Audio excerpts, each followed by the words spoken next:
Hey, very good day everybody. Welcome to another video. I'm your personal funky sim pilot. My name is Arkady Gidzenko. I will be your captain for today's flight. And today's flight will take us from the St. Paul Downtown Airport, Minneapolis, St. Paul, Minnesota, United States of America, to Winnipeg, James Armstrong Richardson International Airport, or just the Winnipeg International Airport in Winnipeg, Canada. And we're flying the just flight RJ100 again today. And overall time should be around 1 hour 40 minutes, so I'm guessing the flight time is probably 1 hour 5 minutes, something like that, 1 hour.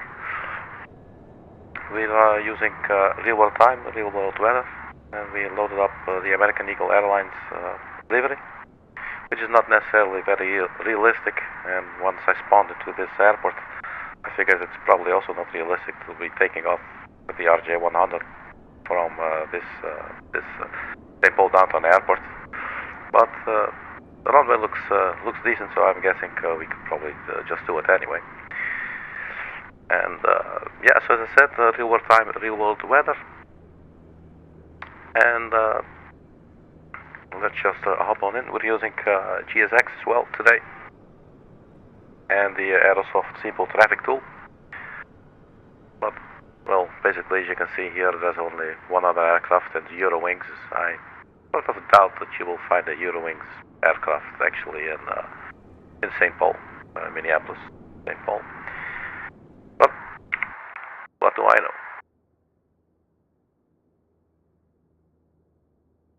Right, so let's get through the startup flow.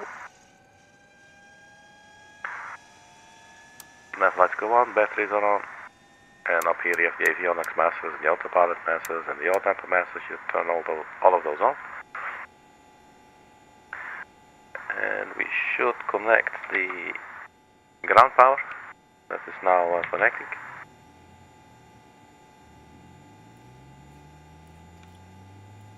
Then we'll get some lights going up here. Will become visible, I think, when we turn on the external power, or it might simply be too light outside, we don't see it. Alright, so we're now on external power. We just have some nav lights on, that's all, on the outside.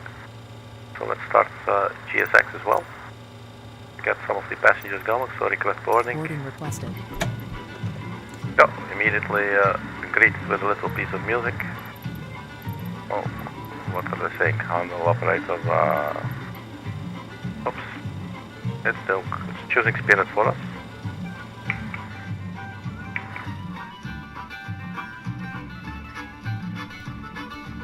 Well, let's maybe start by lowering the volume here a little.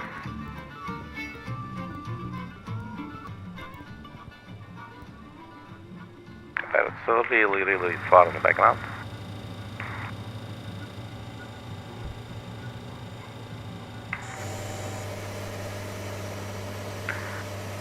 So I'm not sure about these stairs, so I guess we probably extend those stairs ourselves. Do you want to board crew? Yes, please. Crew bus is coming. Very cool.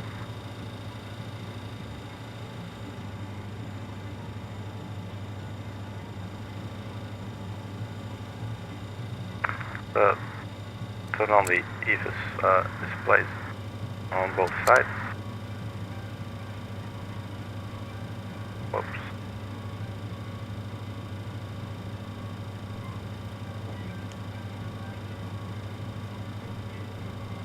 Pilot's boarding starting.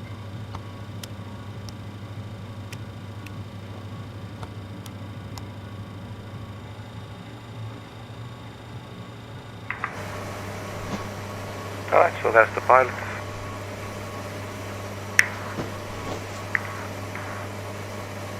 Crew boarding starting.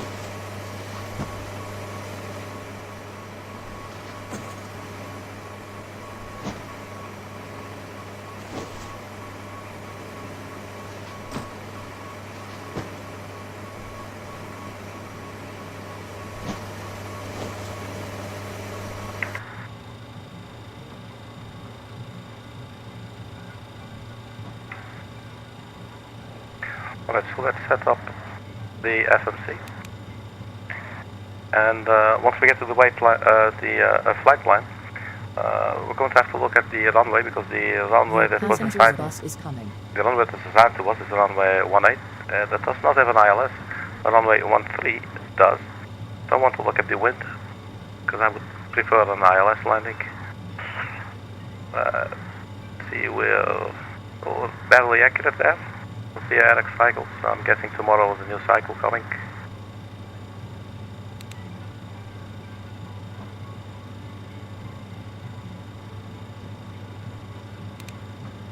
No, it looks like we're not going to be using this. Passengers boarding starting.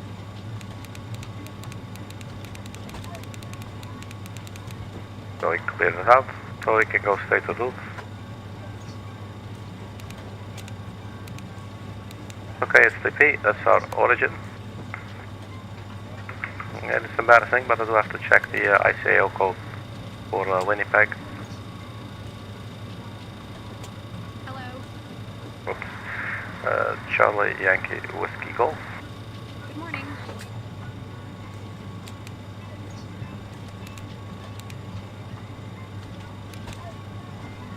Hello. This way. So our departing runway Hello. will be 32. Good morning. May I see your boarding pass? So if we now put in the waypoints, Welcome on board. we have a direct to GEP dealer to Golf Echo Papa. Welcome on board. So put that in and you'll see, I'm thinking this one, and then you will see direct appearing here. And then the next waypoint, I think, so there's one more waypoint, LITNA. This way. LITNA, and then after that it's already the arrival. So we're going to look at that first before we program it in. So direct to LITNA. So let's go ahead and activate May I this, see your boarding pass? and then we execute.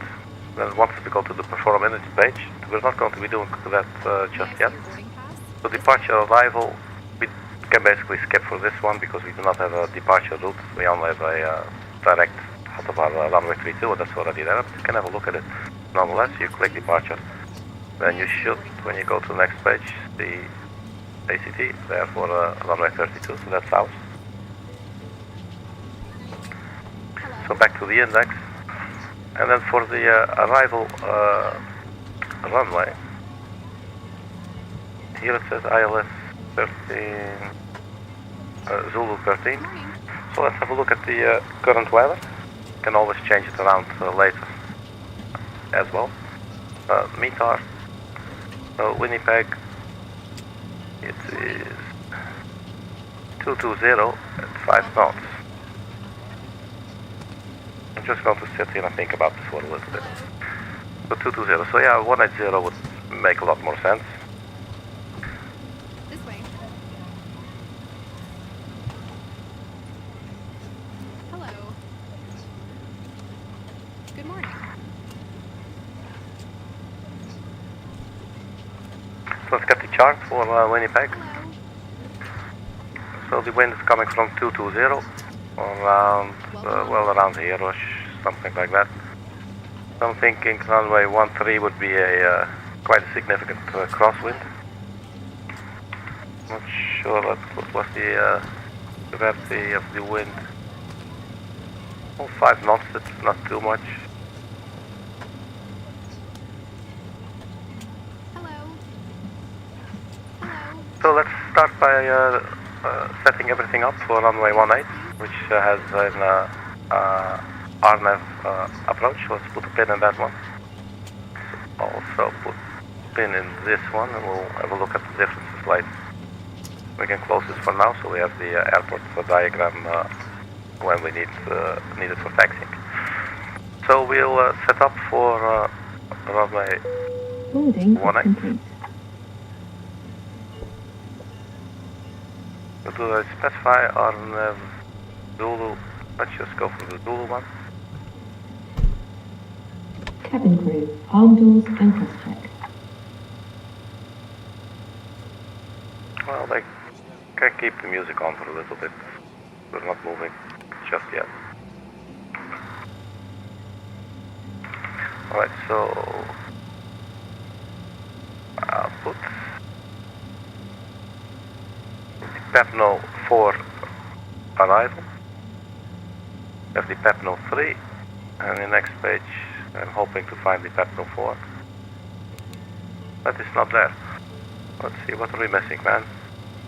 Runway 18, Pepno 4.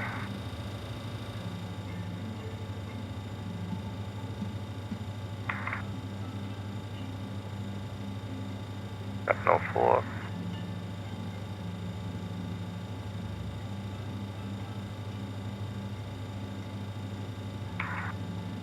And today's the 20th.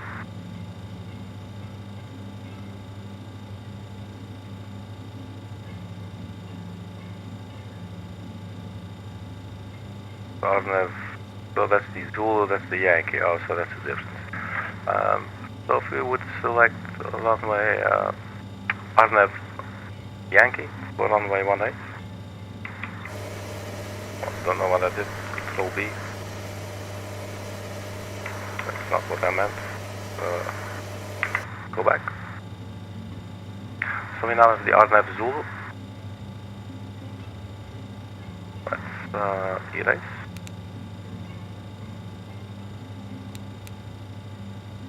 So Arnev Yankee.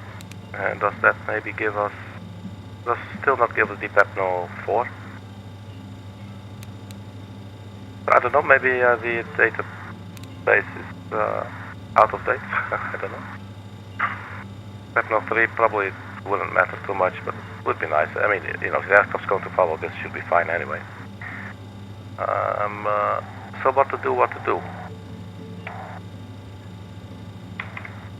Because I'm actually starting to think, you know what, let's just then go for the crosswind landing, and we'll select runway 13, and we have an ILS.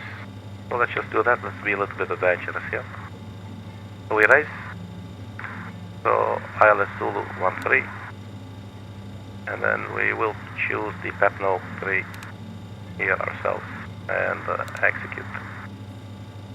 Alright, so we should have the route in. So if you go to the next page, you should have the entire flight plan there. And then there's a discontinuity after they give you vectors. And this is, as you can see, Mesro 117 knots, 2,220 feet. So this will be your last waypoint, basically, before the glide slope starts.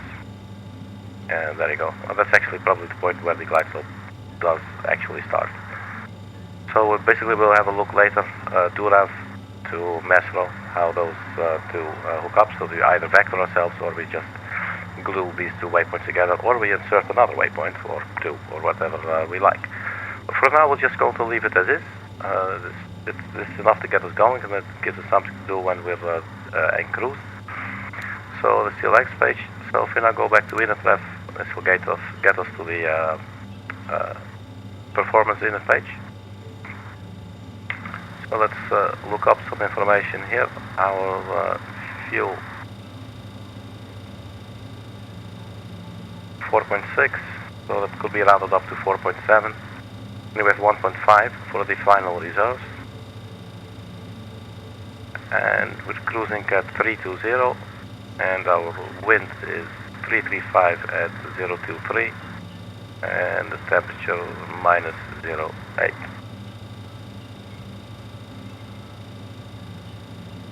So 320, 335, 023, and minus 08, and then we have 4.7 and 1.5.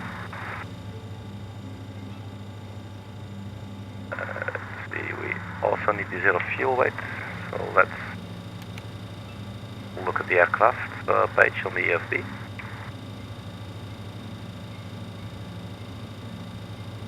I think we'll have to refuel. There you go. So now we have the correct fuel. So our zero fuel weight 34.0 or 34.1. I think 34.0 will be okay for this. So 34.0 put it in like this. I guess you can leave out the 0 as well, actually. But I guess it's a good thing just so you don't forget, you know. So 34.0 gives us gross weight 38.6. 38.6, that's there as well. And then recently make it 4.6 on the block fuel. And then the final reserves are 1.5. And we're cruising at 320. And the cruising wind was 335 at 023. And the ISO deviation was minus 0.8. There it is. Transition altitude, it's fairly safe to assume 18,000. I'm just going to leave it there. Execute. So that's basically the setup of the FMC here. Let's get some panel instrument lights on this side as well. And let's set the squawk code 3121. And transponder goes to 1.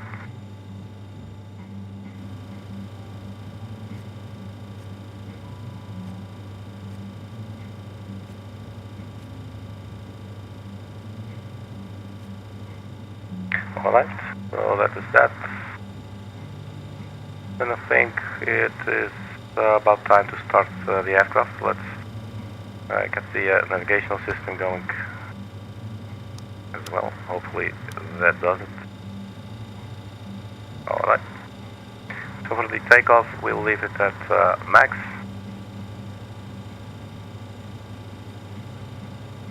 And yeah, let's first set everything up here. So the brake fans can go to auto, and skid will be turned on. The lift spoilers, yellow and green systems, and the engine pump number 2 and 3. The DC pump, AC pump, power transfer unit.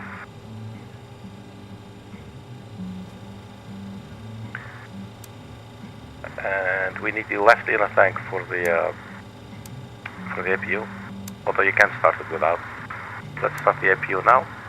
We'll see TGT, turbine gas temperature will start to rise,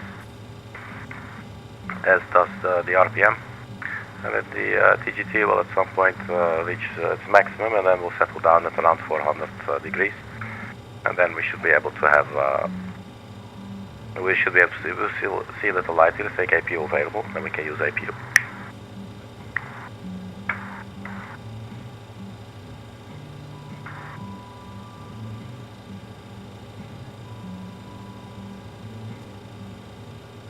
There you go, APU power available. We'll turn on the APU generator as well. And the APU air can go on. So let's turn on the beacon lights, because we will be starting our engines in a little bit. No smoking sign goes to on, and the emergency cabin lights to arm. And the emergency flight deck lights go to arm as well. Turn on the seatbelt sign. Then we have the ice protection. Let's power the galley. A little bit late, but better late than never. So external power is still available, so we can just select off like that. And then in the USB you can click ground power to disconnect it.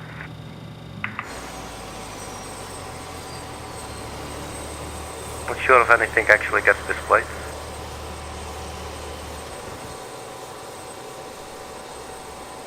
Well, so far for animations. So that's gone. That's what we want. The chocks are still in place, so let's be mindful of that as well. And now that basically almost everything is set up, we're about yeah. Let's start the pushback procedure, and then we can set up the MCP up here. So let's go prepare for pushback and departure.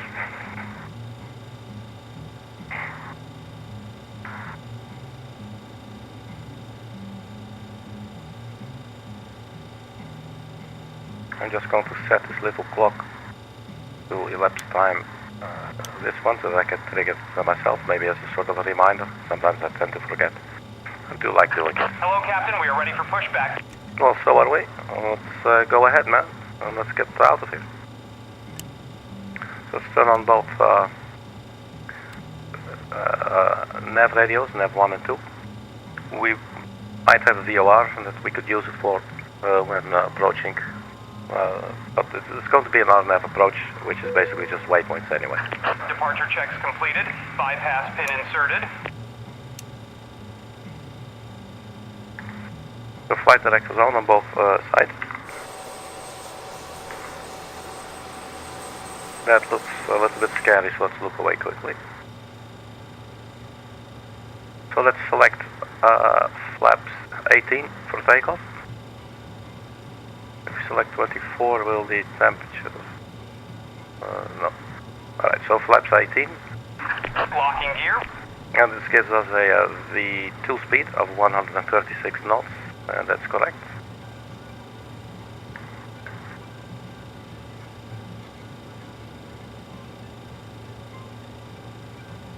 Let's arm the lateral navigation. Alright, so they're asking us where the hell do we want to go. So let's get rid of this one. Let's first have a little sip of the iced tea.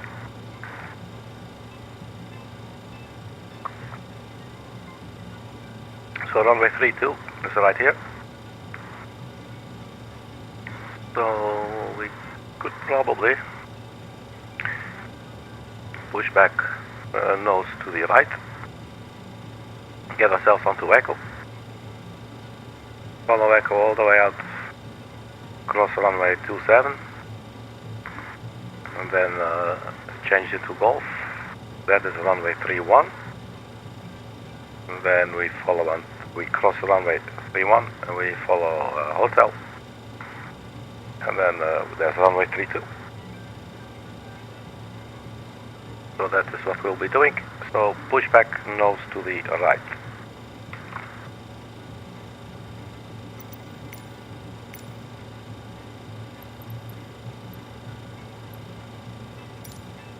So continue pushback. So nose to the right. Release parking brakes, please.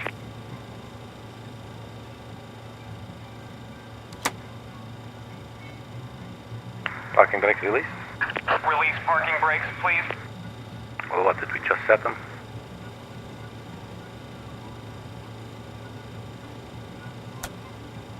Release parking brakes, please. Oh, I get it. This guy sounds so funny. Release parking brakes, please. Let's have him say. Release parking brakes, please.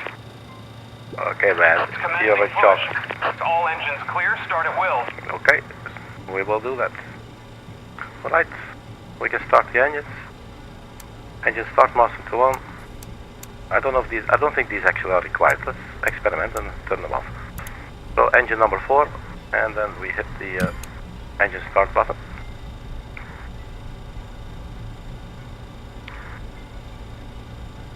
I'm not sure if, to me, this looks like the nose is going to our right.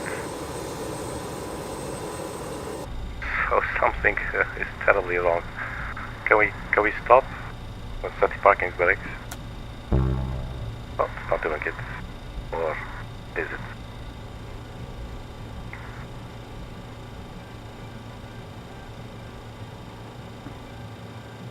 Okay.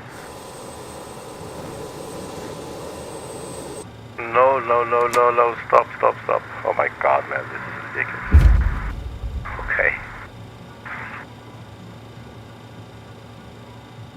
Can we cancel the pushback now? Parking brakes. Oh, thank god, man. Parking Waiting brakes your set. confirmation for a good engine start. Okay, so that was scary. Engine number 2, poor engine. Engine number 4, poor engine. Here's your fuel, man. Look at them being all thirsty at 24% and 2. So here we have the exhaust gas temperature rising. So parking brake on, electricity, that's all good. I still haven't figured out, or actually investigated, or what's the word, researched how to use the pressurization system. I know you can keep it in auto, but every now and then it may disagree with you. Yes, we know. You're waiting for a good engine start. So are we. Alright, engine number 3. Start. So we do not need the flight start, FLT start, and the continuous ignition. I think you put them on for landing. Or maybe also after the engines are started, maybe during takeoff procedures and landing. But I'm not really sure. Alright, so fuel for engine number 3.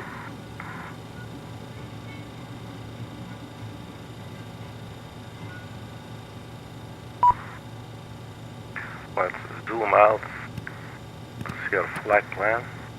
So the first waypoint, the GER, I believe it's, or GEP.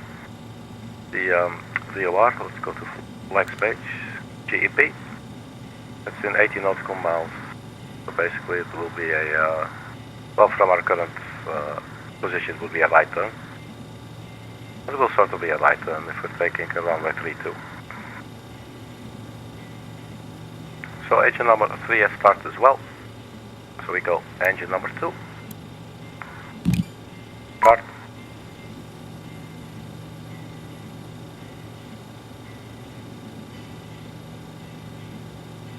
Alright, so we have 10%, and there is your fuel.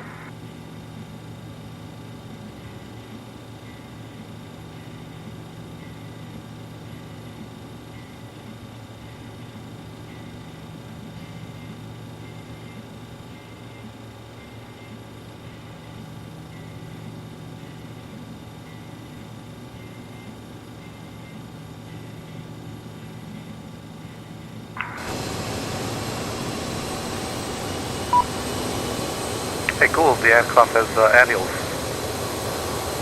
That's sweet, man. Oh, but there's something wrong with the passengers, look at that. Something appears to be not compatible.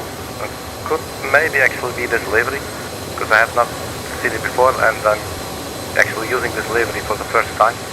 It's a livery I downloaded on flightsim.io today. Free, developed by someone that's enthusiastic about flight simming. So that's a bit of a shame. I'm not sure if it's the cause of the livery though. I'm not saying that, I don't know. But could very well be. Alright, so engine number 1. Start it up.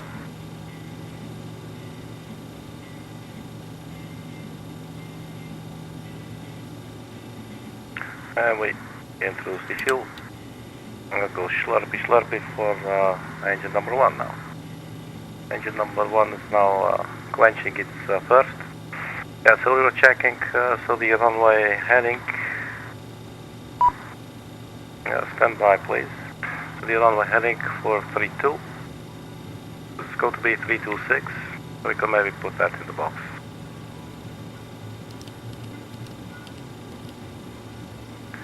And then our heading will be 313. Okay. So that's actually a slight left turn and not a right turn. Alright, okay. So hey, we got the engines, so let's confirm that we have a good engine start. So we do not have to listen to that annoying beeping. Confirm good engine start. We have a good engine start. You can disconnect.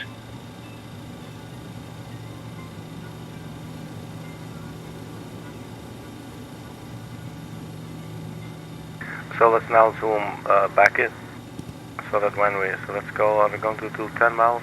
How far is it? 20, so let's maybe go range 20. That's probably okay. We're just going to follow that white line, but we will actually follow the flight directives. But this is like a second, second test, if you will, like check, to see if what you're doing so makes sense. So we set the QNH. We just double check the weather here, if it's actually Oh, look, it's not in real time, man. 5 half pin removed. There you go, real time. Left is clear, right is clear. And live weather. So my apologies. This was a thing for, oh, maybe this was for the Hong Kong flight. I don't know. Let's see the weather updates. I'm curious now to check the weather. Let's have a look. I'm not sure where the weather from the ESP is coming from. Have a good trip, thank you. Let's go to META. 2205 knots. I'm thinking it's just taking it from, probably from maybe from Siem Reap or something like that. So some real life, at least a real world source. So that appears to be still okay. There's hardly any wind here. We have altimeter 3061.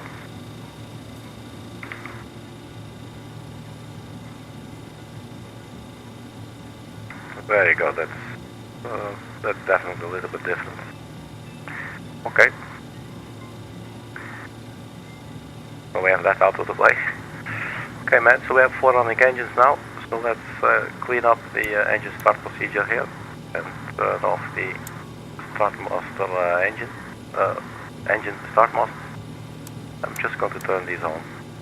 And we are on internal power.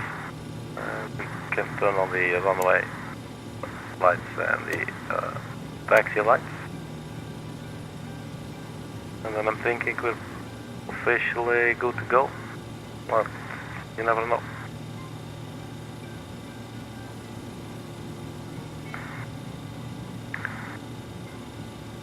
So we're going to be using the same runway. That's basically what I was wondering about. So we will take a left there.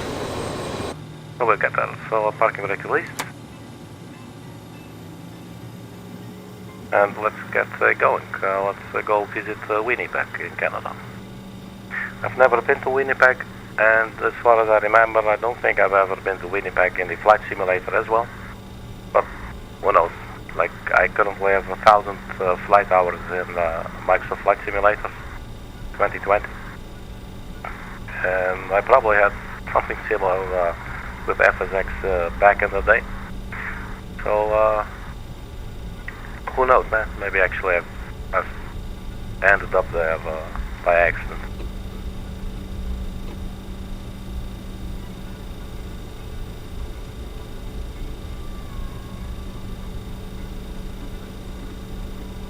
So these look to be definitely a small little airfield, or somewhere like a privatized, some like commercial, like some private airplanes and stuff. Probably like small business jets and some general aviation, you know.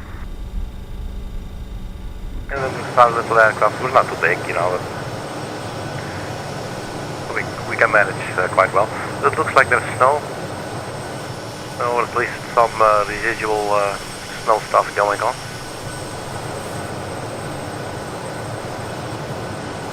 So a little bit shame about the passengers, looking all purple with their placeholders.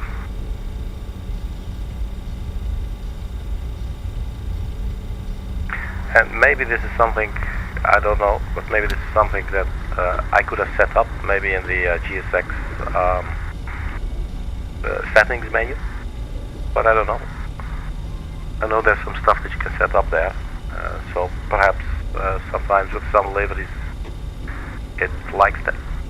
So that might be something to check later. In which case it's not necessarily the fault of the livery.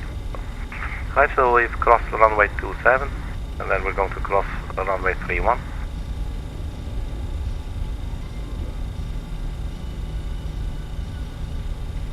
And for that matter, actually, I might actually not have been to this airport either. I know I've been to the Minneapolis St. Paul airport quite often.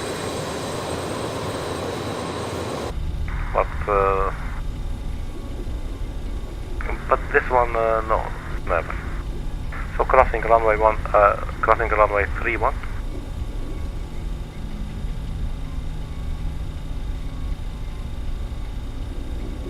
So judging from the windsock there's definitely some wind going on here. But when we looked at the weather on the AFB, 000 at 0 knots.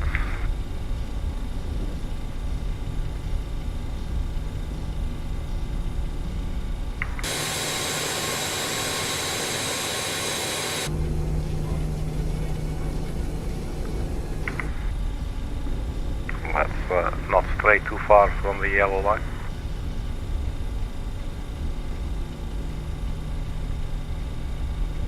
And as you can maybe tell, I'm quite happy with this little airplane. I've been flying it quite often on the channel now. So she's quickly become sort of a regular. But, you know, she's still new.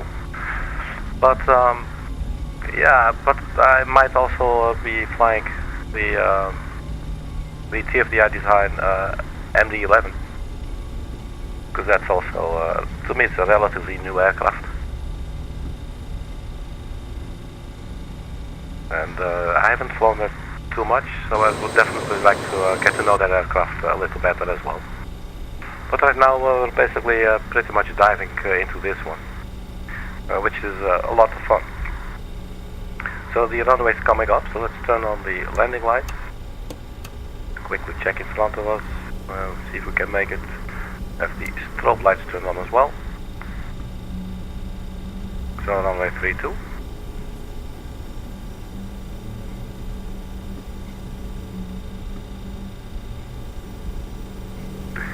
And yeah, let's also check the weather again once we're airborne and in cruising or climbing. We'll also check the weather for Winnipeg.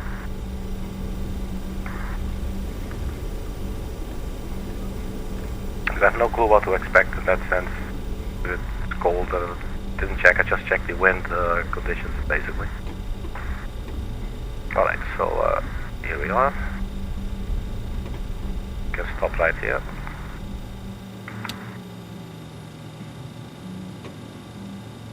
Let's set the parking brake for a while so we don't start rolling on idle.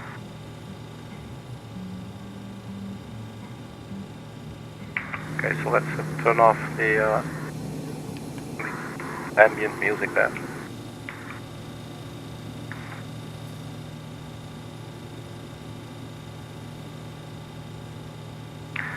So we arm the auto throttle.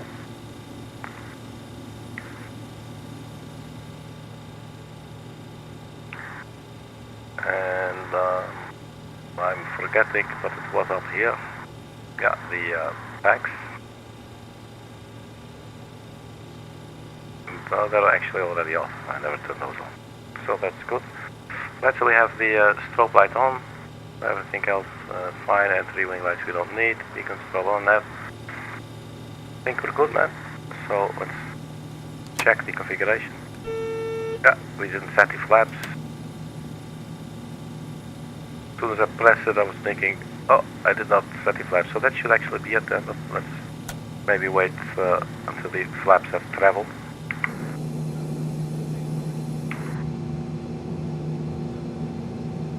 It's an interesting view as well.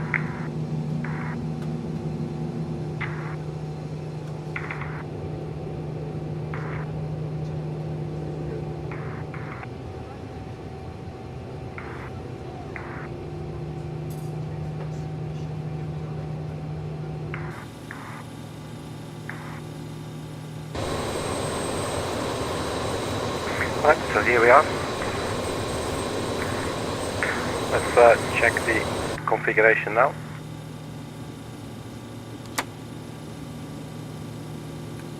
Alright, the aircraft's happy. So we are as well. So we'll start the engine, put the throttle on the 50%, let the engine stabilize, and then we go take off thrust.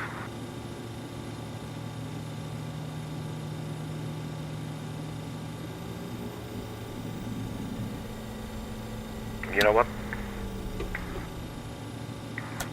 Let's go to Honolulu. Get the cabin crew ready as well. my bad, I was a little bit late. Cabin crew, please take your seats for takeoff. So let's just give them a minute. And then I can quickly finish rolling my cigarette here. Cabin is secured. Look at that. That was under a minute. So they go down in the Guinness Book of Records. So what is the Guinness Book of Records these days? Does it still exist? Is it now maybe like the Guinness website of records? You know, or the Guinness TikTok?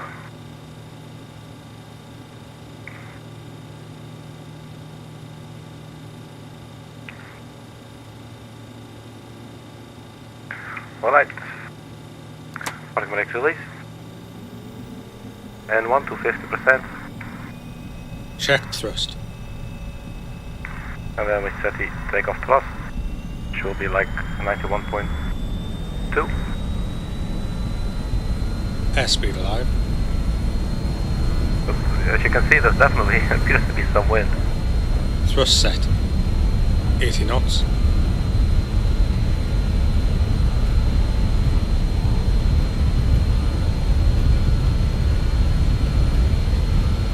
Go. Rotate. Okay. Positive climb. Gear Gear up. up selected. So there's Minneapolis, St. Paul, the twin cities to the left of us.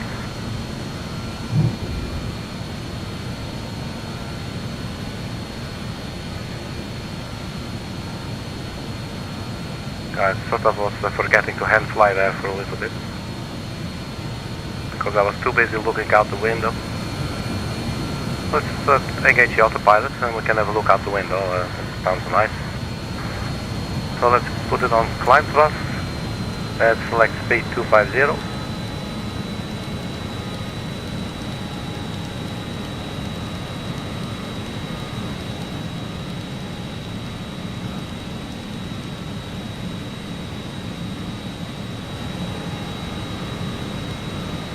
And the level change. Actually, before we start looking out the window, it'll look GP, we should be at 5,140, so we'll definitely be making that. Look at that. And then after that, 243. Sync rate. Sync rate? What the hell is going on, man? Why is it going down? Autopilot disengaged? 1,000. Terrain ahead. Pull up. Okay, that was a bit unexpected. So let's keep her steady like this for a little bit. Let's gain some speed. Because I might have misused the IAS mode a little long.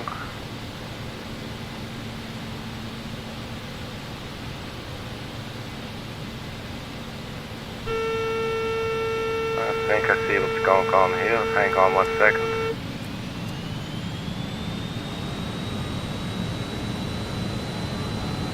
Just go nose down a little bit, at least, hopefully, just to get a little bit more speed, but so we can thrust these engines.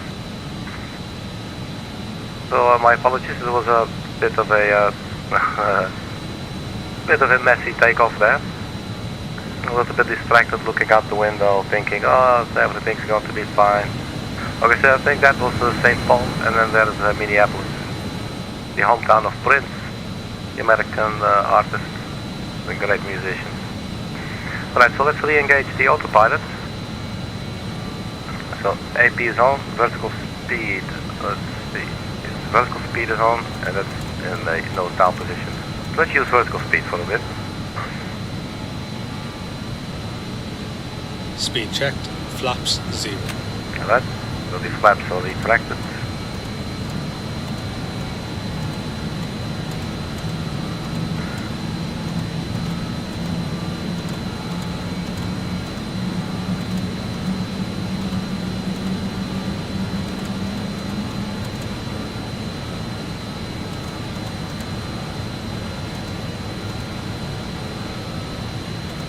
Alright, so let's select around 2,000, something like that. Sorry, I was just messing around a little bit here, looking for the banana, and I couldn't see it, so it's probably out of view. That's why I kept on going up, but then once I reached like 4,500 feet per minute, I was like, okay, let's just take it easy for a little bit. Our speed is a little bit low. So let's see if we can get a little bit of a slower climb. So let's say 1,400 feet per minute.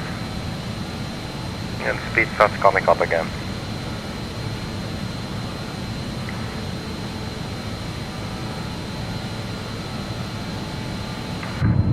So yeah, that was definitely a bit of a messy takeoff.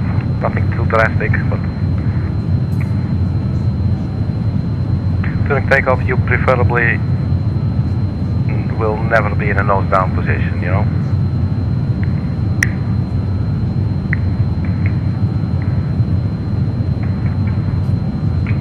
Like your customers or your passengers are going to be really scared, which I would be as well. So the plane's taking off and then nose going down, you know. That's not what the takeoff is, it's the landing. And if a plane is landing, you would like if it was intentional, you know. There's nothing better than an intentional landing and nothing worse than an unintentional landing, you know what I mean. Alright, so 7,200 feet.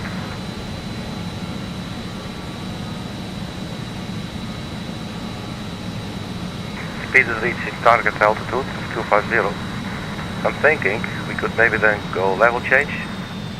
If I understand correctly, the aircraft will then pitch to maintain 250. But it is then going nose down. I understand we didn't set an altitude, man. I'm so stupid, so trying to get to 0. Let's go vertical speed again. Yeah, that's what you get when you don't use a checklist. I simply totally forgot. So flight level 320.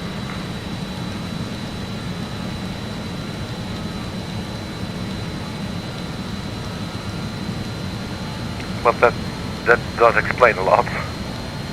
So that's always good if you know what went wrong. Okay, so now is on altitude hold for some reason, not really sure why. Let's go level change. Speed's 233. Not climbing.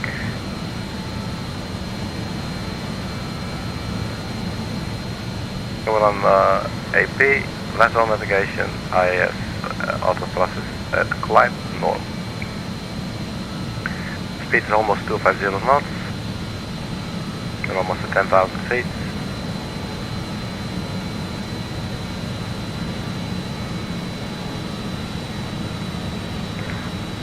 Then I think we can go 280.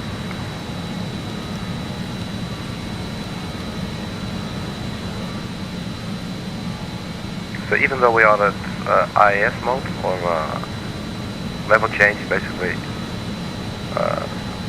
works with your speed, but it does listen, so that's good. So we put in 280, there it's in blue, and then the aircraft is trying to get, the engines are trying to reach that speed, so that's cool. So we are 271 miles from our next waypoint, which is LITNA, and we should be at flight level 243. Let's zoom out and see if it looks like we will make that, but I'm thinking we will. Well, top of climb is there. It's before our, oh that's interesting, it looks pretty much spot on. Let's just leave it like this.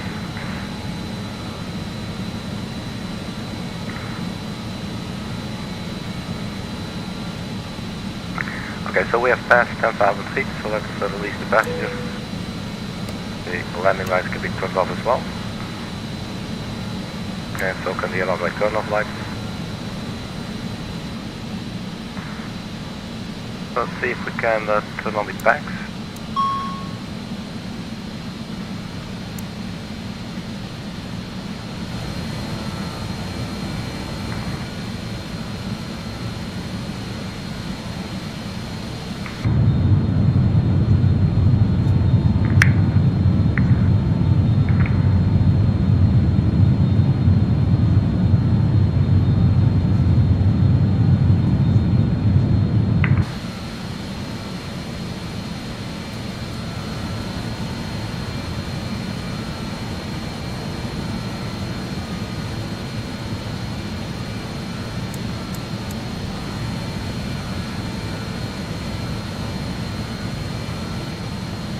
Alright, so the climb thrust is then set at 91 percentage of N1. So the engines are trying to keep 91 percentage. Yeah, 91.1, but try to keep a steady climb rate, and which is succeeding, 280 knots. Forgot to turn on the timer there as well. So let's check. This starts running as soon as the aircraft is airborne. So 9 minutes into the flight.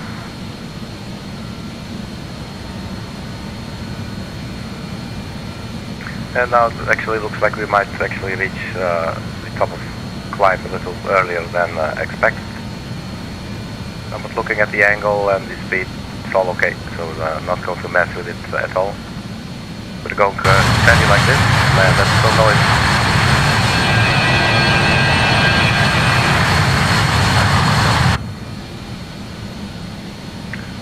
There may be a way in these settings. Let's see what does it.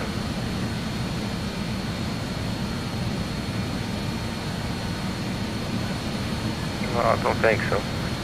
Could check with aircraft maybe, but no. Alright, so let's leave it. That's how it is. It's a noisy aircraft. It's an aircraft. They're noisy. Right, so I'll be quickly stepping off into the galley, and then I'll be right back. And then when I get back, let's have a look at the arrival. Then we'll check the weather to see what weather we can expect, and then see if the runway 18 is still okay or not.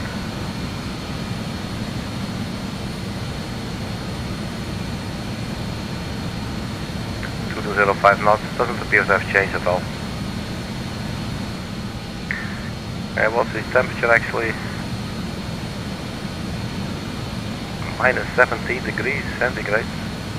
Holy shit, that's cold. Damn, well, that's pretty cold up there in Winnipeg. That was interesting. Alright, so I'll be I'm back in a little bit, and I will start having a look at our descent.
Right, so it looks to me like we're still flying.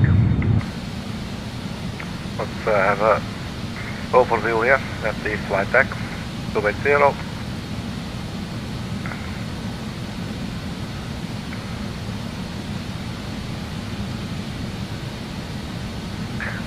Flight level 240, 280 knots, 60 minutes into the flight. And all our engines are working, 93.4.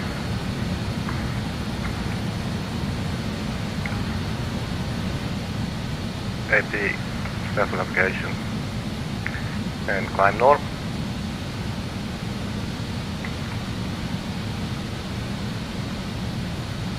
So it's past flight level 180, so we should actually go to standard barometric pressure.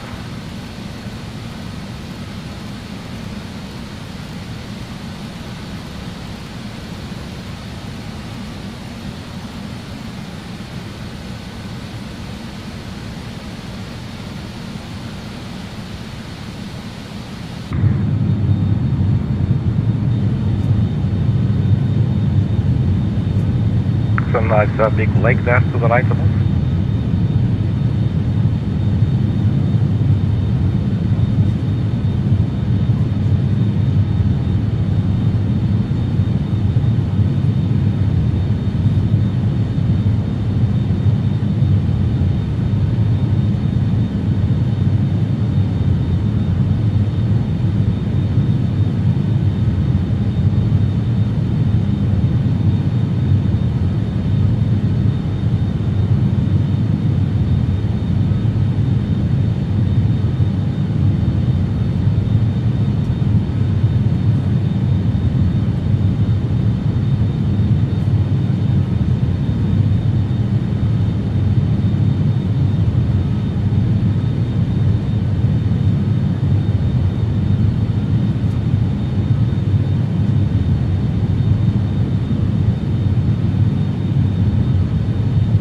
So in the meantime, I'm quickly grabbing some lunch. This was scary, man.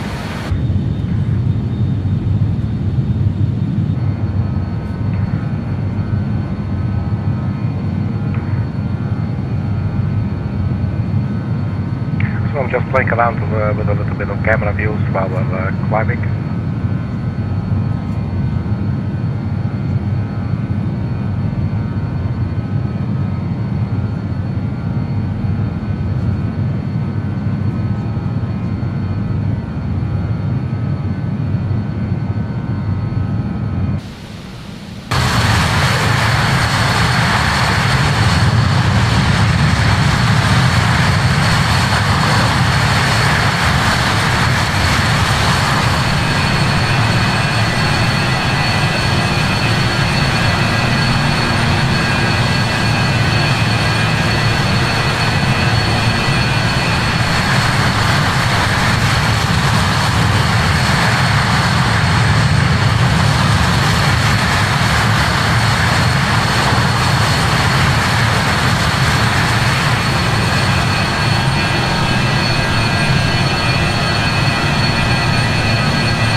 Alright, so launch check. What's going on here? Top of climb is coming really close.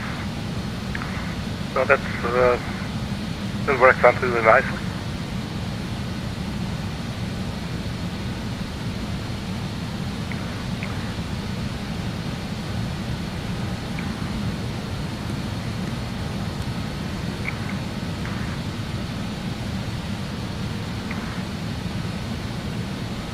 And I guess it's okay if we don't, you know, if we overshoot it a little bit or whatever.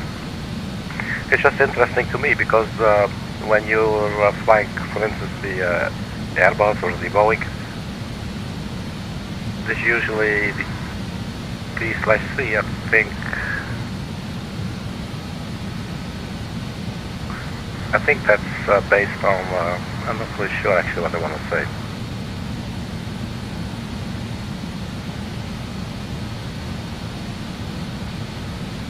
Maybe it's just I've been used to vertical navigation. When you are in vertical navigation, you basically do not really need that thingy there unless maybe you put it on vertical speed, for instance. Vertical speed mode, but otherwise the aircraft's already fixing it all by itself. So yes, the T/C will always be your point of your top of climb, because the aircraft is making sure of that. And this aircraft is not making sure of that. As you can see, we can change our pitch a little bit, and then you will just see the little arc go up or down the line, you know. So I think that's basically it. So I think.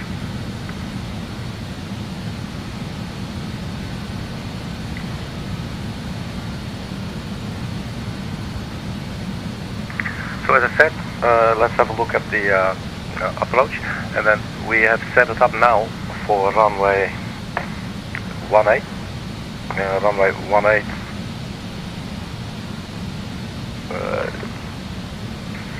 should give us a RNAV arrival.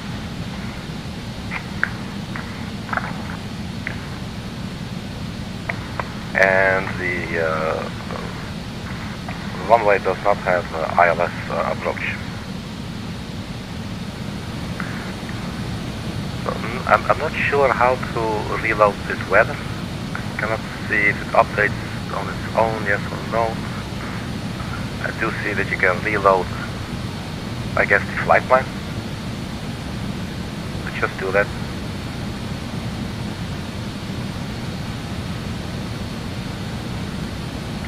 It doesn't show it is reloading or anything. But let's go to the METAR. 2205 knots. Variable 150230.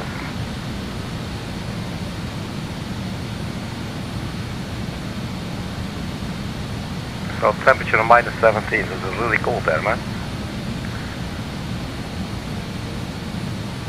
There appears to be good visibility. 31,000 feet. There's the top of climb coming. 24 minutes into the flight.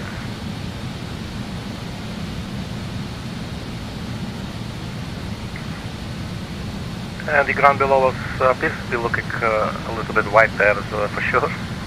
There's some here as well.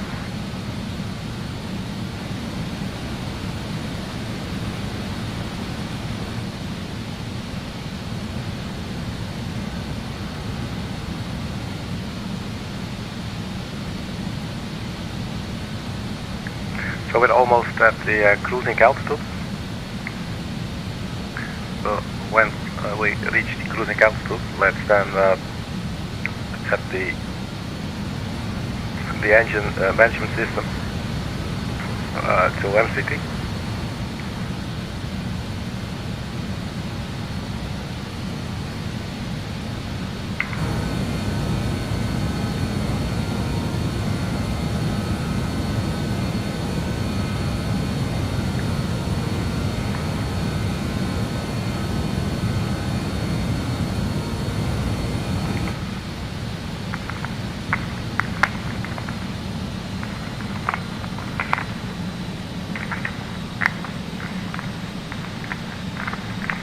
Alright, so out hold.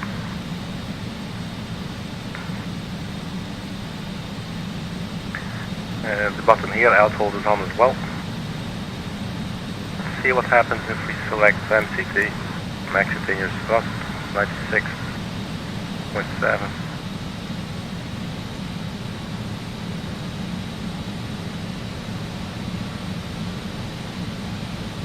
And maybe we can up our speed, so I'm just going to try that. on Mach 0.73.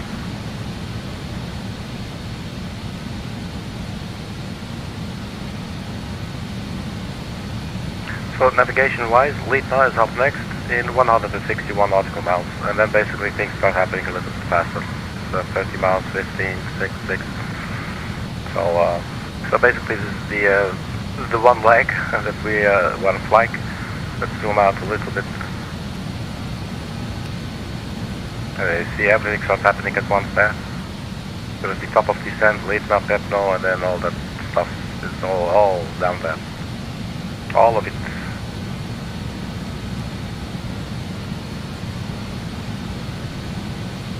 So once we reach the top of descent, we should descend to flight level 243. We can put it in 243.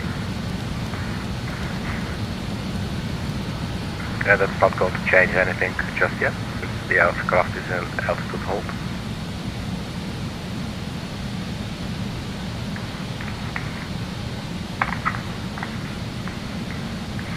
So yeah, I'm really loving this little airplane, but at the same time I'm as I said earlier, I actually feel like flying the ND11 as well again, to have maybe like just a couple of flights, just like we're doing now with the RJ, just flight after flight after flight, and just stream all of them, and just try to make it work, you know, and get to know the aircraft a little bit better. It's actually a really cool plane. If I remember correctly, I believe it tends to slow down a little bit flaky, so it tends to maintain its speed a little bit longer. I don't believe there were any real major issues with it at all. But it's just different, and well, one significant difference is it's very hard to control during taxi. I must say that it's really hard.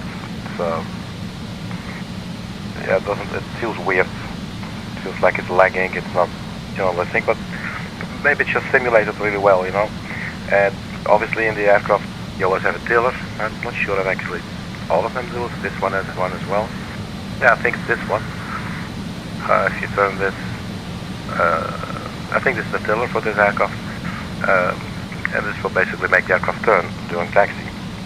But in Flight Simulator, I have only set up using the other pedals, so it's basically just turning my nose gear, you know, while taxiing.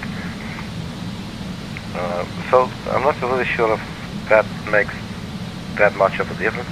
So if I were to have a separate tiller control, would it maybe respond a little bit differently, you know? It could very well be. But I'm leaning towards expecting it's probably just simulated correctly. It's just a heavy plane, you know, so you just have to know how to taxi. And it's something we definitely do not have in the RJ100 and the 70 and the 85 that we're flying now. You know, when you taxi, they are just extremely maneuverable on the ground, which is an absolute pleasure and joy to do, you know. They're like, oh man, you want us to do a 180? No worries, and you do it. Go ahead and you're there, you know. But with the MD-11, that's definitely a challenge. But yeah, I do feel like flying that one as well. And just do a couple of, you know, just do a couple of flights like day after day, like we're doing right now with the RJ series. Just do a couple of flights with the MD-11. But we're not doing that now. Today we're flying the RJ100. And we're flying into some really, really cold territory in Winnipeg, minus 17 degrees centigrade. So that's real fucking cold.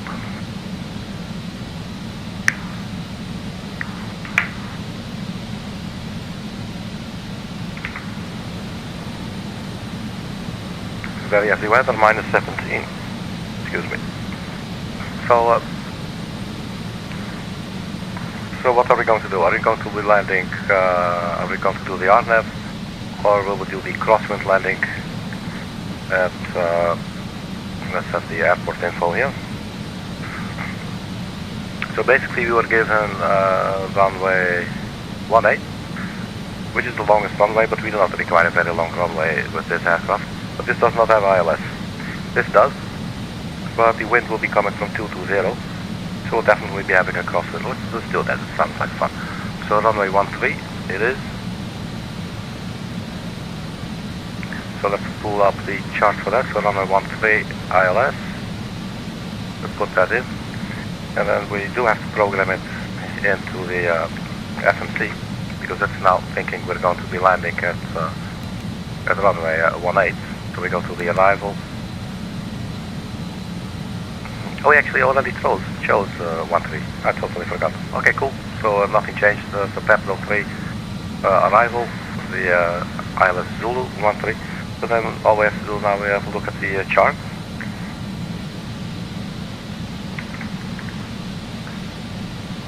So ILS Zulu, what's this? ILS runway 13. So we got 109.5 for the ILS frequency, and that's a course heading up 135. You will always find this way on top of the page, all conveniently grouped together. So localizer with the identifier INP, and then 109.5, final approach course 135 degrees, and the glide slope will start at Mesero at 2,220 feet, or 36 feet above the ground, which tells us something about the airport elevation, which is 784 feet above sea level. Alright, and then for the minimums, this refers to minimums. So in this case, we just down here, we can go for the least restrictive, so that's 200 feet radio altitude, so above the ground, or 984 feet barometric altitude. But we'll be using radio altitude, so that's 200 feet. So we'll put that in, we'll put in the ILS frequency and the course heading. The final approach course, so 109.5.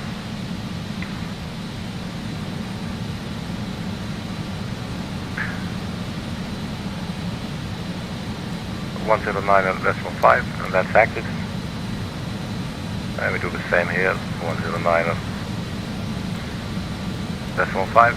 This is for Mike, who's just sitting to our right. Hello, Mike. And then the approach course, final approach course 135.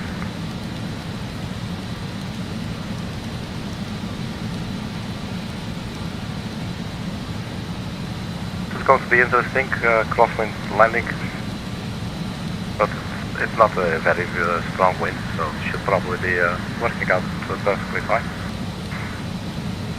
I did not look up the crosswind maximums actually for this aircraft, so hopefully it's still within operating limit.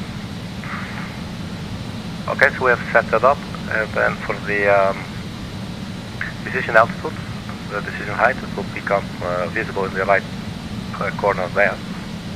It should be 200. That's already on 200, so we can leave it there. So that bit has all been set up. So the top of descent is coming up in about 83 nautical miles. So we can still chill like this a little bit. Basically we are maximizing our speed. Can we go maybe one further? So that's pushing it, but let's just see what that does. Just be mindful not to overspeed the aircraft. So 34 minutes of flight. And then let's also have a look at the flight plan, because we have to make sure that all the waypoints will line up. And we definitely have to check something which we saw in the beginning of the video. If we go to the arrival, we have selected the Pepno 3, but was the Pepno 4 actual. So let's see if that arrival is even available from the charts. So we have the star charts. So it's currently only the Pepno 4. I'm not sure if that's too much of a difference. Probably it's no difference at all. But I don't know. In any case, we'll be coming from Pepno, and then probably Mestra this direction for a landing on runway 13. So Durav, Afsun, I think I've seen Afsun in our flight plan. Let's go to the legs page. That is Afsun. Durav and then vectors. So I think we can hook up Mesro with Durav. So here's Durav. And then let's find Mesro. So Afsun. There's Mesro. So let's insert Vogic as well. So we're going to add Vogic right here. So it gives us a little bit more time to stabilize our approach. So Vogic at 3,000 feet. So Vogic.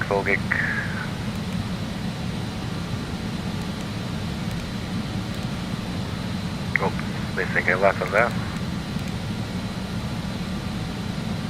That's not clicking. Come on, man. Vogic. There we go. And let's put that. Just put it on the empty one. Execute, and then we delete the discontinuity here.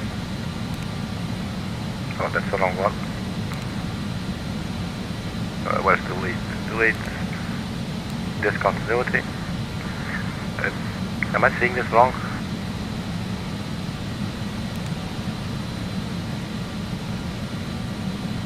Can we maybe hook them up like this? That's the way to do it, okay. Alright, so we got rid of that, but we do need to get rid of the vectors there. So we'll just do delete. In this case, we'll actually delete vectors. And then we hook up Vogic with that one and execute.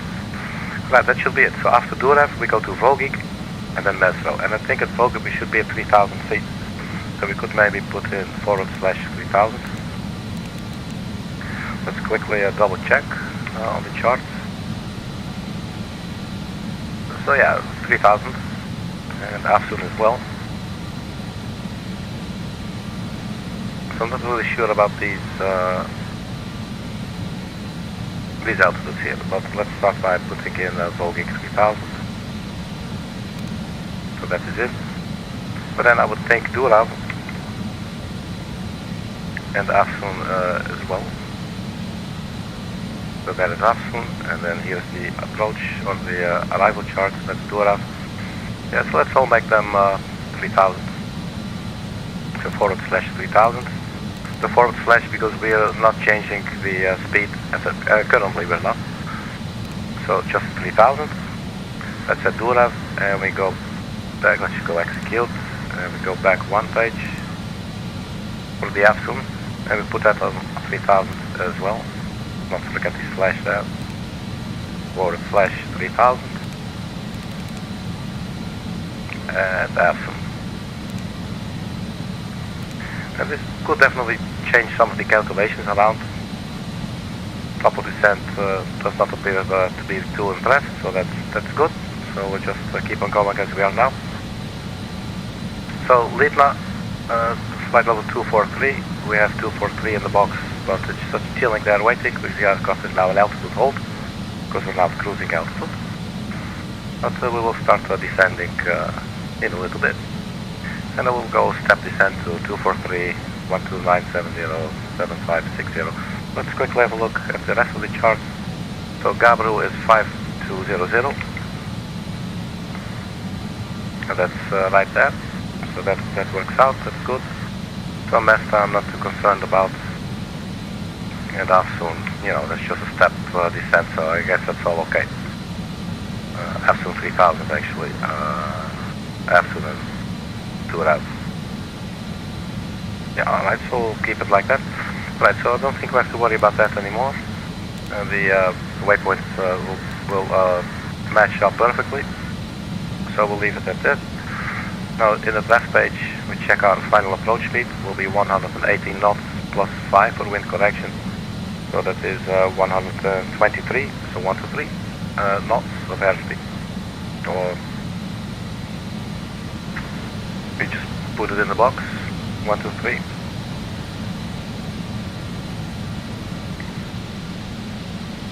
And then we can do an ILS landing or approach. So 40 minutes into the flight, and our top of descent is about 41 nautical miles or so. Does this have a progress page? Yes. Can we see? doesn't show. Do we have a VNAV page? And that says to top of descent at 41 nautical miles, 1945 Zulu.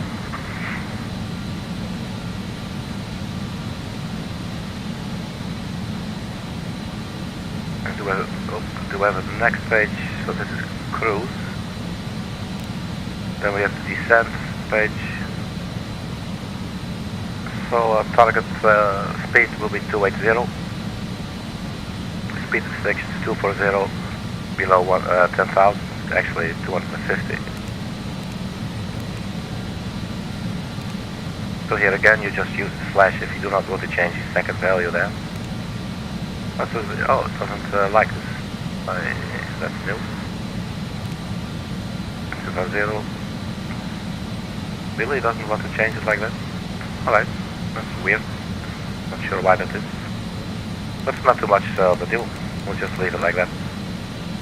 I would think I'm very curious by nature. So 250. This one doesn't have a space. What's that space? Looks like it. Flash. I'm just curious to see if that actually. I mean, why would you do that? But let's try now. But I'm thinking it's probably like shielded off more actually than that it's the wrong format, because it's basically the way to do it. As far as I know, it always works. But maybe it's differently programmed in this aircraft. Anyway, nobody's there. Let's go back to the next page. 52 nautical miles from LITNA. But the top of descent is coming closer. So let's actually get to the progress page. Sorry, VNAV page. It's a 1945 Zulu, and we have another 1941 Zulu right now. So it's in about 4 minutes. So the way we'll do it, we will then monitor the, we'll basically go vertical speed mode, and then we'll just try and aim it with eyeballing the little banana that we get, the green arc here, and see if that matches up with the next waypoint. So LITNA we should be at, we set altitude there, 243. It's not too far, it's about, I don't know, what is it, 8,000 feet or something.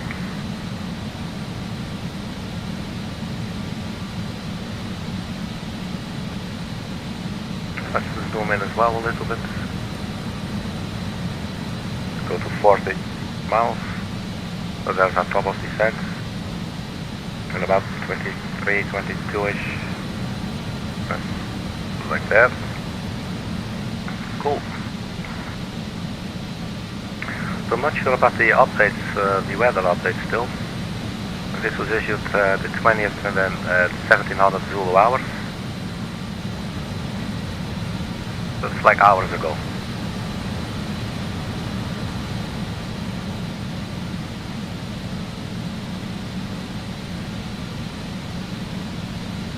So let's quickly have a sip of fake cola here.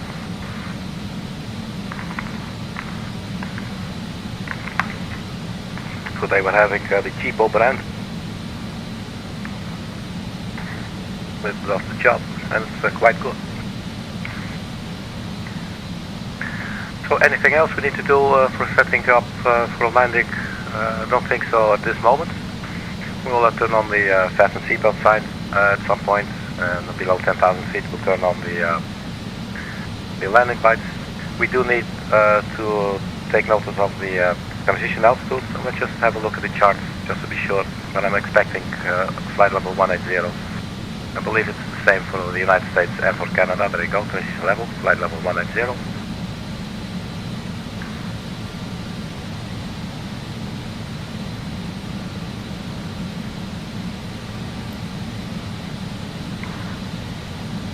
Then let's have a look at the final approach chart. So we have 135, so you put that in the box, and 109.5, that's the IMP. And we have the decision altitude 200 feet. And if we look at the profile here, Mesro, Vogik. The Vogik wants us to be at 3,000 feet, so we put that in.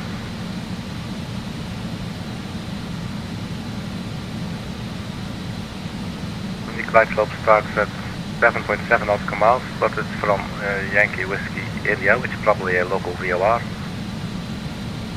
DME, says right here. It's not the same as INP. So there's that. So basically, when you're on final approach, or you're basically on approach and you're checking here what is the DME, this will show you the DME to the ILS. At least the way we set it up now. NAV1 will be here, and NAV2 will be here. So they're both going to be shown the same values. So what we could do, maybe, for a little bit more situational awareness, we could have a look at DME, so 116.7. Put that in the second radio here.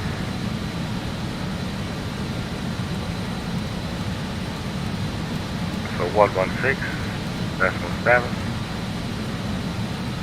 And make that the active one on radio 2, or NAV2. And there you go, you can actually see it's a VOR, so that's already being picked up. And then this actually is the value that they're showing you here on the vertical overview. So DME 7.7 nautical miles from Yankee Whiskey India. That's where the glide slope should start, to the best of my knowledge.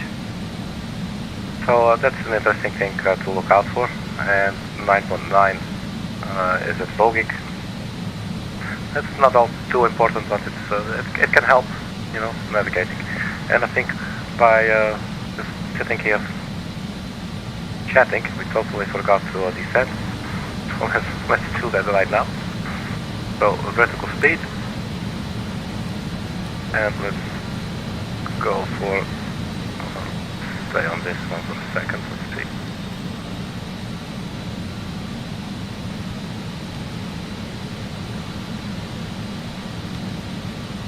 See what this does, vertical speed, and let's go 2,000 feet per minute, because we did start a little bit late. But now is where the banana comes in, and there it is, the green banana. So this tells us we will be reaching our target altitude at that point. So that's a little bit late. So we're going to be descending a little steeper, so let's say 3,200, and just see what it does. So that appears to be quite okay.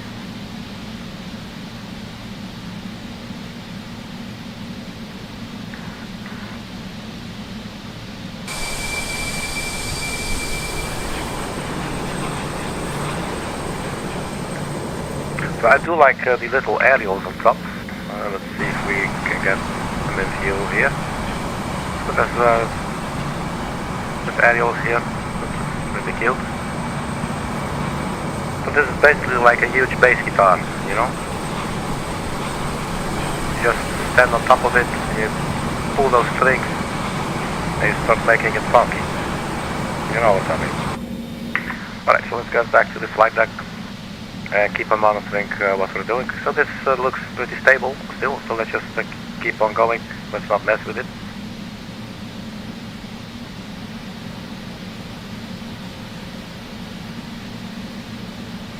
So next page up is LITNA, 6 miles, and then Pepno in 30 nautical miles, and then the target altitude 12,000, so let's say 13,000 feet.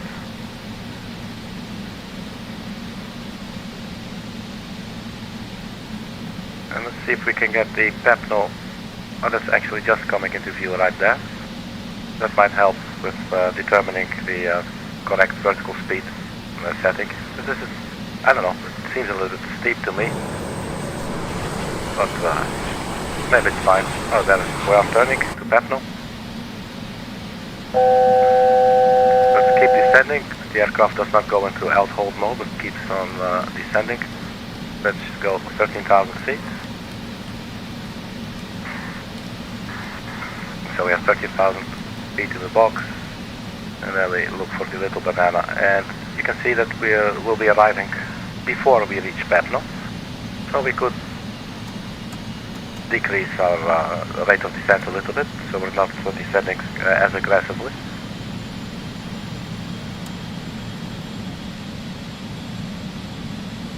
Which also helps maintaining control over our speed. I'm going to do, let's see, 280 knots, see if we can get away with that for a little bit. But then immediately check if this makes any difference in the predictions. And we could maybe even go slightly less. And you see the little banana crawling up there ever so slightly. We'll just keep it there, so we have a little bit of headroom. So 21,000 feet. Yeah, so the weather, I don't think I'm not sure if the weather is updating. 1500 Zulu. So do we click it again? Do we reload here? I tried this before, but I don't think it's working. So this is the latest weather that we'll be using for now. We'll just see when we get there. So altitude, altimeter 3065. So once we reach the transition altitude, we go to 3065. So I guess we can just dial that in now. 30. That's quite a turn.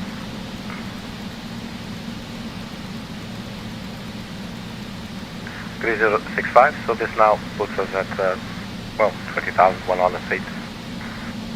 Doesn't make too much difference, but there we are. Our prediction to be at 13,000 feet at Papno is still on. After that we get Mesta, it's 7,560. Let's quickly look at Mesta.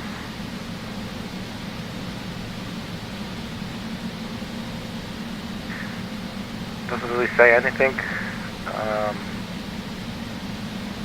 or at least not that I can tell. Mesta, max 250 knots. That's it, and then Gabriel with a hard restriction, 210 knots. Do we have 210 knots in there? Yes, we do. So Papno we're good at 280 knots, 14 miles.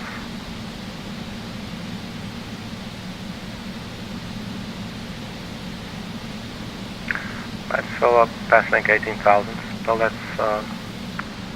strap in the passengers. Ladies and gentlemen, the captain has switched on the fasten seatbelt sign. Please return to your seats and fasten your seatbelts. And let's also turn on the, I'm not sure, I think it's according to procedure, the continuous, ignition for the engine. That's not coming up. 10 miles.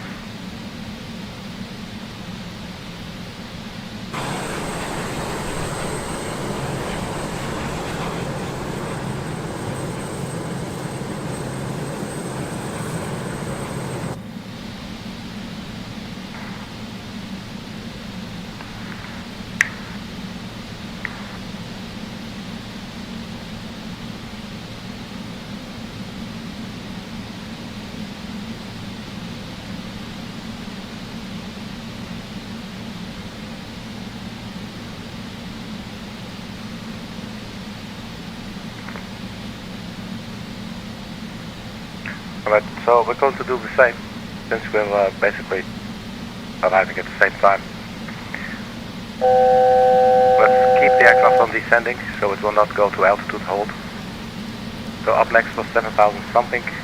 Let's first get in the general vicinity, and then have a look here. 7.5. Yeah, let's do 7.6, that's alright. And that should be at, it's called Mesta. And Mesta, you can see we are descending a little bit aggressively compared to what may be expected. So we can definitely go a little bit easy on the descent. This will also get our speed under control a little bit better, which will benefit us later on. The more we can bleed off right now, the better. So we do not come plunging down, you know, with a lot of momentum. So minus 1700, try minus 1600. Just crawling up there, very little. I'm guessing that's okay. And now you can see what we did. So Durex, or Durav, and then to Volgic. So we added Volgic. So you can see now it makes the perfect little connection. That's a lot better. Otherwise, you know, HC will just vector you know. But there is no ATC. And this way we do not have to worry about that at the same time, you know. So 10,000 feet, so let's turn on the landing lights as well. Oh, that's the taxi lights, landing lights. Let's also turn on the runway exit lights.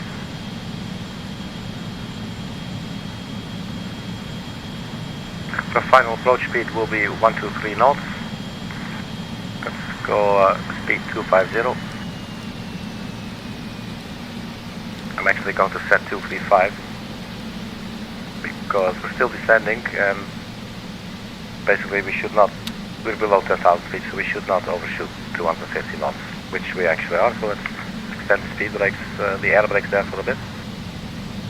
And let's have a look at those huge barn doors here.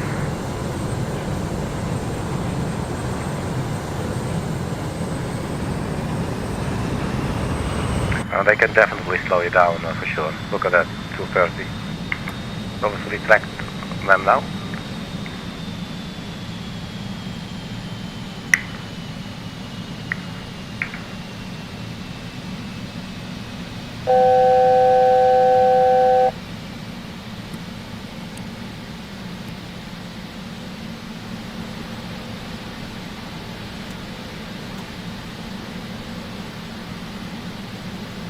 As you can see, we're now 10 nautical miles from the DOR, so I think we're basically overhead.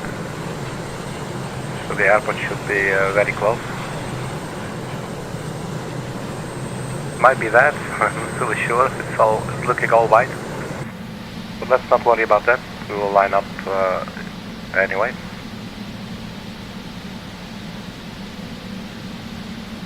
So Mesta, and then up next, Mesta's 2.5 miles.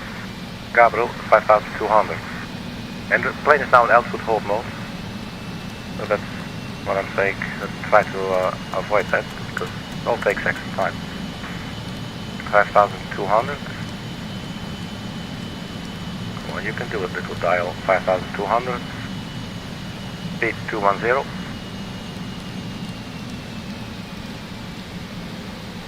We're now actually already turning for Gabriel. And that's 6.5 nautical miles, and we're not going to be making that, judging by the little arc there.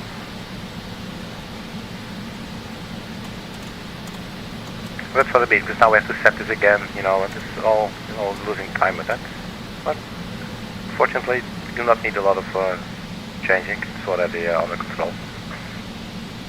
Our speed is increasing a little bit, so let's extend the speed brakes again.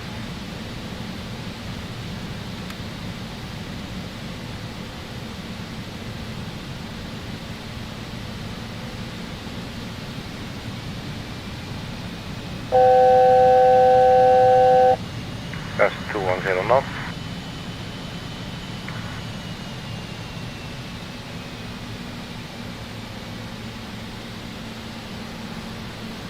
And then what do we have? Afsoon 3000, and this is all 210 knots, and then there's just 240 for some messed up reason.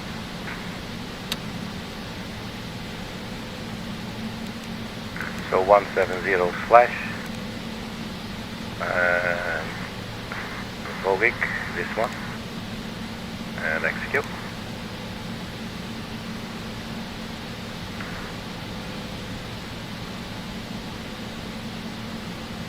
So overflying Gabriel, so let's descend 3,000 feet.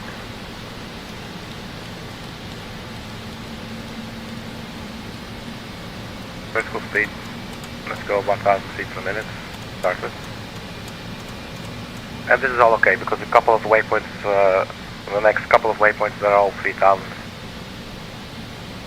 This is 6 miles to Afsoon, and we'll not quite make that. But let's keep on going like this so that we do not, you know, if we go nose down more aggressively, our speed will also increase. And I would like actually to decrease our speed even further. I think I'm actually going to do that now. Let's just go 200.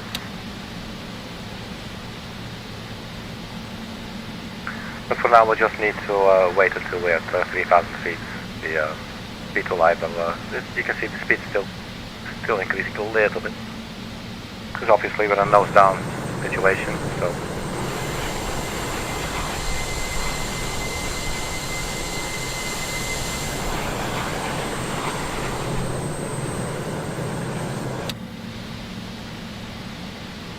Looks like the glide slope is the line. Looks like it's taking the glide slope, that's good.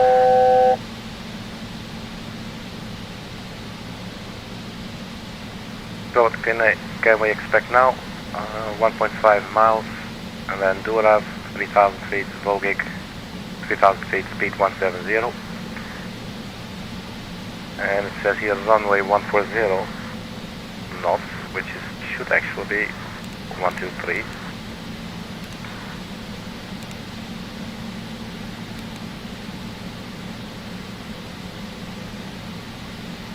And maybe Mesro go 140. And basically I'm doing this because I don't think the aircraft is doing anything of this, just us putting it in.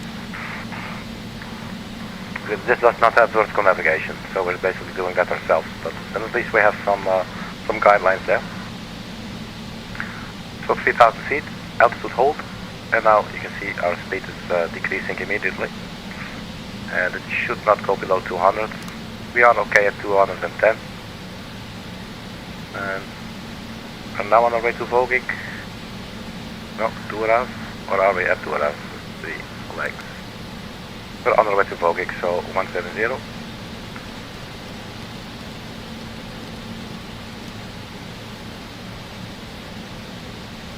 And I'm going to extend the air brakes a little bit.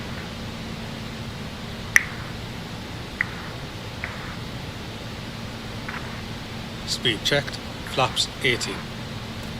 Flaps 18.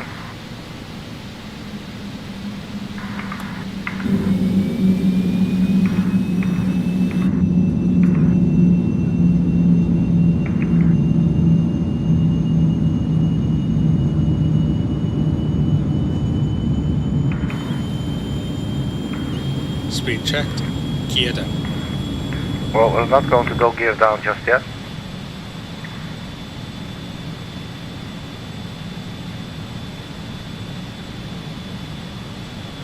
But we're pretty stable now. Speed 170, holding at 3,000 feet. It's exactly where we want to be. So then up next is Vogig, and Mesro, can't read it too well, Mesro, and then there's the runway.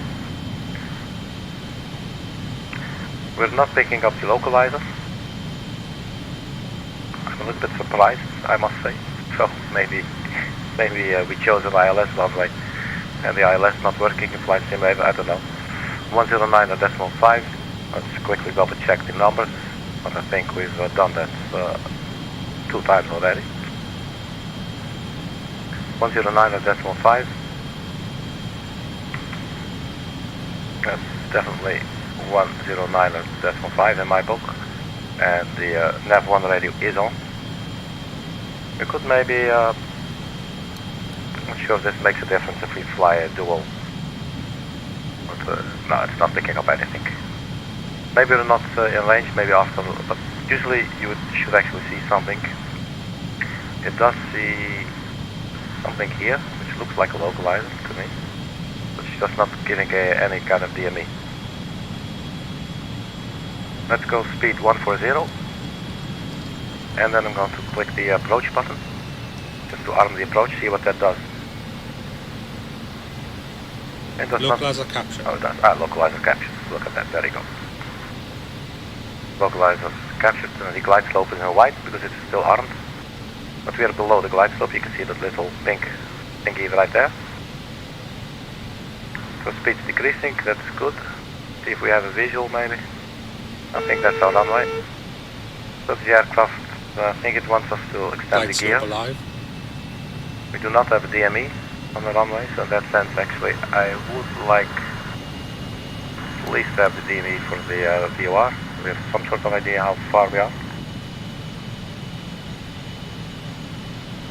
It's interesting that we do not see a DME readout here. I'm not sure why that is. This is on VOR, it should, where it should be. Nothing funny going on there. Right, so we're pretty much set up. Flight slope captured. Flight slope captured, so that's good. So let's deploy the landing gear and get the crew in their seats. Captain, please take a seat for landing. Speed checked. Flaps 24. Alright, flaps 24. So as I said, final approach speed will be 123 knots. Cabin is secured. So let's dial that is 123 knots. Speed checked. Flaps 33. So flaps 33, that's full flaps on the RJ100. Flaps 33.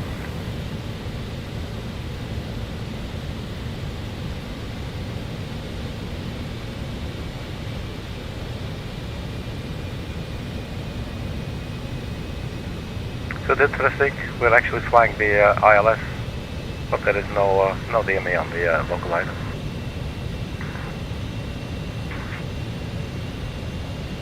It's not the end of the world, but it always is a very nice thing to have. 1,000. Right? We do have the vertical call-out, so that's good. You can see 1,000, but you know it has a different atmospheric altitude.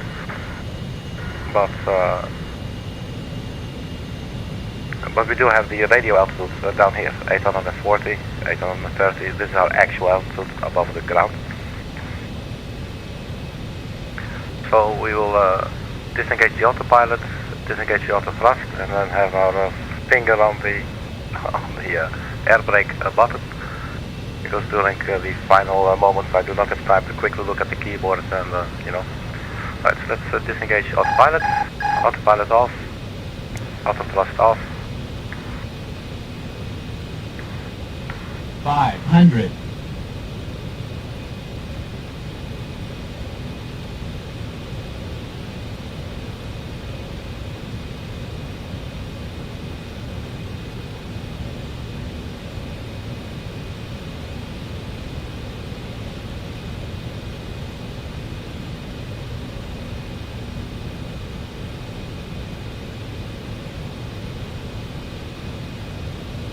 It looks like we're crabbing a little bit into the wind. Minimums. Continue. We're aiming for the touchdown zone there. 100. Air brakes out. Air brakes. 50. 40. 30. 20. 10. A little bit of a rudder. Ground idle. Spoilers touchdown. yellow and green. Brake No pressure brake. checked. Right, so welcome at Winnipeg. Welcome to Winnipeg. 60 knots. See what this does on the brake temperature. Oh, it's a little bit yellow. Alright, flaps can come up. And the air brake can be retracted as well. And I believe the field's to our left. There we go. So we can exit the runway here.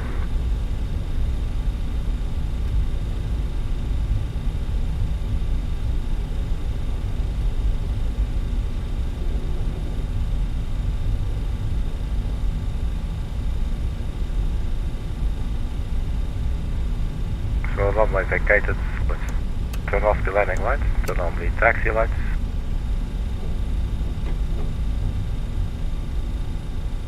And if we're any serious kind of airline, we're going to turn on the taxi music, obviously.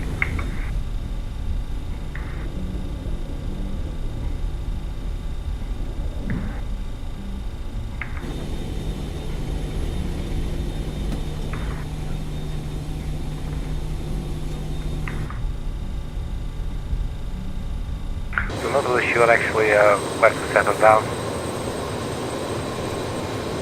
What's that on the right side there? Well, let's join those, let's join our colleagues there on the right. Park butt to butt. Some weird messed up reason that I do not want to know about. They look like superheroes, man. They look like a logo. If you look at those tails, those tail fins, they look like a logo.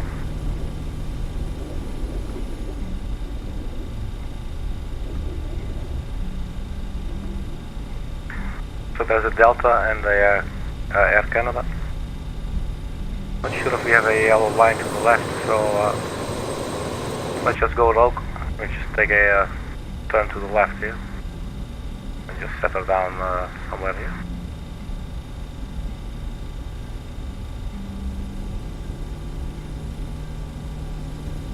I think this might be some strange mating ritual that we are witnessing here.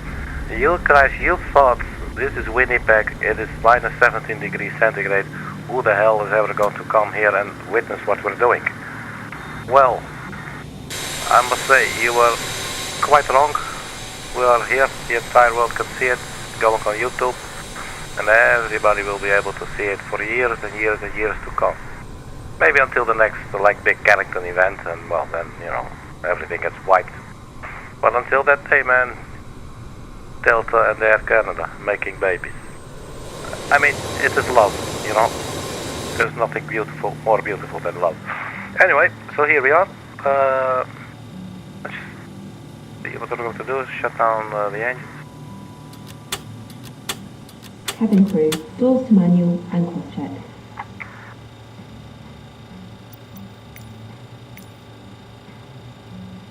And let's release the passengers. Turn off the landing lights, turn off lights. So come on, GSX. Let's deboard. Thank you. Oh, request deboarding. Boarding requested.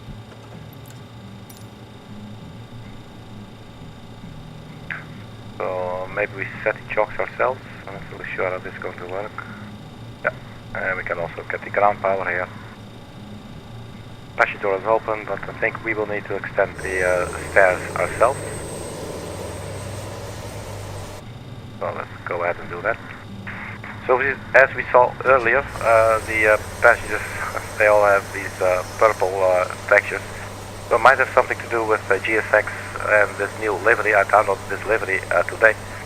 So maybe I need to set it up in GSX, or is something just wrong with the livery. That could also be, I don't know.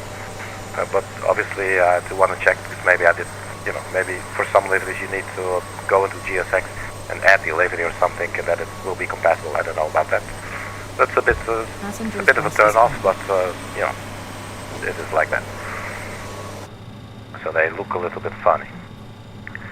Okay, so engines are off, and let's turn on the external power. It's now connected. We can turn off the fuel pumps, and the generators can go off as well. APU generator also, galley as well. Strobe and beacon lights, let's leave on in Airlines so they see that we're still doing something up here. And the ice protection system, we do not need that anymore. And the engine startup system can go off as well. Good afternoon. Passengers deboarding starting. Not really sure how this works when we're on external power. So far it looks okay.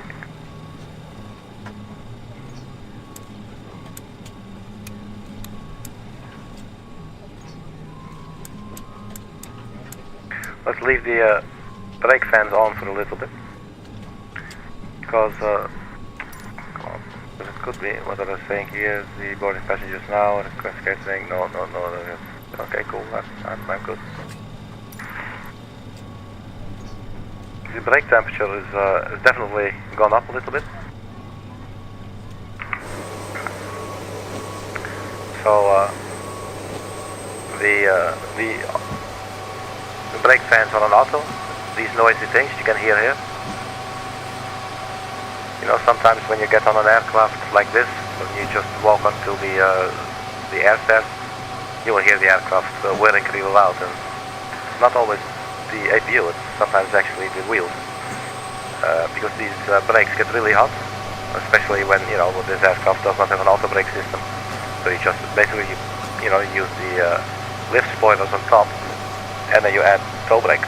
So the brake temperatures get high.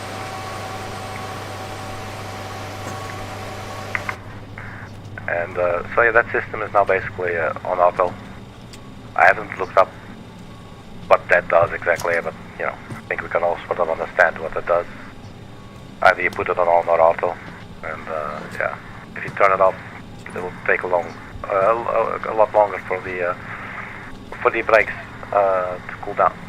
So auto spoiler can be turned off. That cannot be turned off, but the lift spoilers, green and yellow.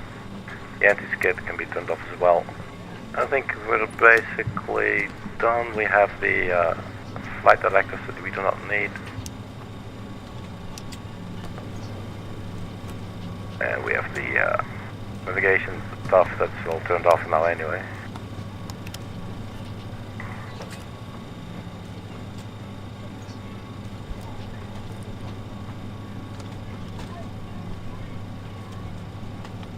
And the transponder is going to go to standby, well, even though the radio system has already been turned off as well. So we do have some passengers, so except when they're seated. So you see that? That's interesting. So when they're seated, they look funny. Although no, this person here is standing. Not really sure what's going on with it. Looks a little bit like a Star Trek episode or something.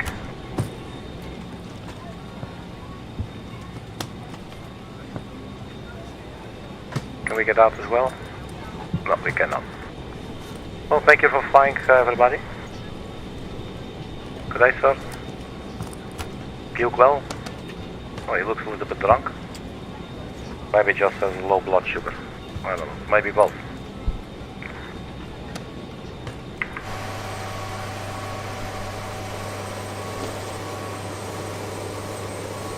So there we are. Winnipeg, minus 17 degrees centigrade. Hope you enjoyed your flight. I certainly enjoyed it. It was a bit of a funny takeoff. Getting a little bit distracted looking at St. Paul out of our left window. And then having totally forgotten to set any kind of a target altitude. So once we engage the level change, the aircraft starts going nose down to 0 feet, you know. It took me a while to spot what the reason was behind that, and that's because I did not dial in the any kind of altitude. So that was a funny start. Here we are nonetheless. These aircraft are still performing beautiful acts of love. So let's, as a message to the entire world, let's end the stream with these two aircraft displaying their true love for each other in a corporal kind of sense. Yes, I would like to deboard the crew as well. Crew bus is coming. So, the crew bus is coming. So what about the Delta and the Air Canada? Anyway, everybody stay funky. Thank you very much for checking, and see you at the next video, man. Bye-bye.